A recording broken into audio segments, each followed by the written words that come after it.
ஹரியானா மாநிலத்தை சார்ந்த மோனிகா சௌத்ரி. இவங்க வந்து டான்ஸர். இவங்க என்ன ஆயிடுச்சுனாக்க, இவருடைய ஏதோ ஒரு சின்ன பிரச்சனையில் இவருடைய பிரதரை வந்து போலீஸ் வந்து அரெஸ்ட் பண்ணி கொண்டு போயிருக்குது. அரெஸ்ட் பண்ணி கொண்டு போனாங்க. அங்கே போயிட்டு இவரை வந்து பயங்கரமாக டார்ச்சர் பண்ணியிருக்காங்க போலீஸு. அப்போது இவங்க வந்து ஃபோன் பண்ணியிருக்காங்க மோனிகா சௌத்ரி. இது மாதிரி என்னுடைய பிரதரை வந்து நீங்கள் தானே கொண்டு போனது, என்ன ஆச்சு என்னன்னு சொல்லிட்டு கேட்குறப்போ அதுக்கு தகுந்த பதில் வரல. அங்கே போயிட்டு போலீஸு கஸ்டடியில் என்ன பண்ணியிருக்காங்கனாக்க, நீ வந்து ஏதாவது பேசுன கொண்டேனாக்க உன்னை வந்து என்கவுண்டர் பண்ணி கொண்டுடுவோம் அப்படின்னு வேற பயமுறுத்தியிருக்கிறாங்க.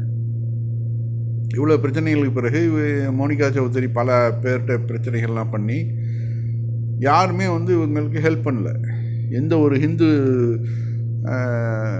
ஆர்எஸ்எஸ், பஜ்ரங் தள் இங்கெல்லாம் போய் எவ்வளோ ட்ரை பண்ணியிருக்காங்க, யாரும் வந்து கண்டுக்கல.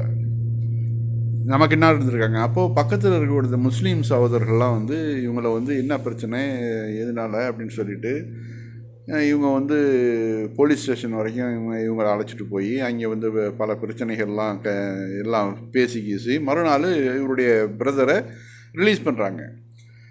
இது வந்து அவங்களுக்கு பெரிய பிரச்சனையாவது, மன உளைச்சலாகுது மோனிகா சௌத்ரிக்கு. இது மாதிரி நம்ம வந்து ஹிந்து மதத்தில் இருக்கிறோம். ஹிந்து ஊபிலையும் ஹிந்து ராஜ்யம், ஹரியானாவில் ஹிந்து தலைவர்கள்லாம் இருக்காங்க. நம்ம பிரைம் மினிஸ்டர் வந்து ஹிந்து, பேட்டி பச்சாவோன்னு சொல்கிறாரு. எவ்வளோலாம் பண்ணியும் நமக்கு என்ன ஒரு பலனும் கிடைக்கல. நான் வந்து ஒரு ஹிந்துவாக இருந்து அப்புறம் என்ன ஃபாய்தா? ஆனால் எனக்கு பாருங்கள் வந்து முஸ்லீம்கள் வந்து எனக்கு வந்து உதவி பண்ணுறாங்க. எனக்கு வந்து எல்லா பிரச்சனைகள்லேயும் வந்து எனக்கு வந்து ஃபஸ்ட்டு வந்து நிற்கிறது முஸ்லீம்கள் தான் நிற்கிறாங்க. அதனால் நான் வந்து ஒரு முடிவு பண்ணிட்டேன், இனிமேல் இவ்வளோ பிரச்சனை பண்ணிக்கிட்டு இந்த மதத்தில் நம்ம இருக்கிறத விட நாம் வந்து இஸ்லாத்தை நோக்கி போயிடணும் அப்படின்னு சொல்லிட்டு அவங்க வந்து ஃபேஸ்புக்கில் வந்து தன்னுடைய விருப்பத்தை தெரிவிக்கிறாங்க. அதுலேயும் சொல்கிறாங்க, நான் யாரையும் கல்யாணம் பண்ணிக்கணுண்டோ இல்லை வேறு எந்த பிரச்சனையினால இல்லை, என்னுடைய பிரச்சனை மெயின் பிரச்சனை இதுதான். எனக்கு பாதுகாப்பு இல்லை, ஒரு ஹிந்துவாக இருந்து பாதுகாப்பு இல்லை.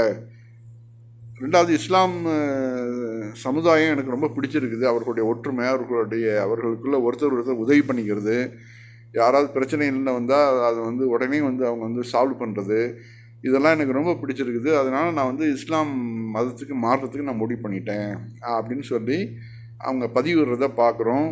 இதுதான் இந்த மாதிரி நீங்கள் ஹிந்து ராஜ்யம் அமைக்க போகிறேன்னு சொல்லிட்டு பல பிரச்சனை மேலே உண்டு பண்ணிங்கனாக்க எதிர்வினைகள் இப்படி தான் மாறும். அவர்கள் எல்லோரும் இஸ்லாத்தை நோக்கி தான் வர ஆரம்பிப்பாங்க.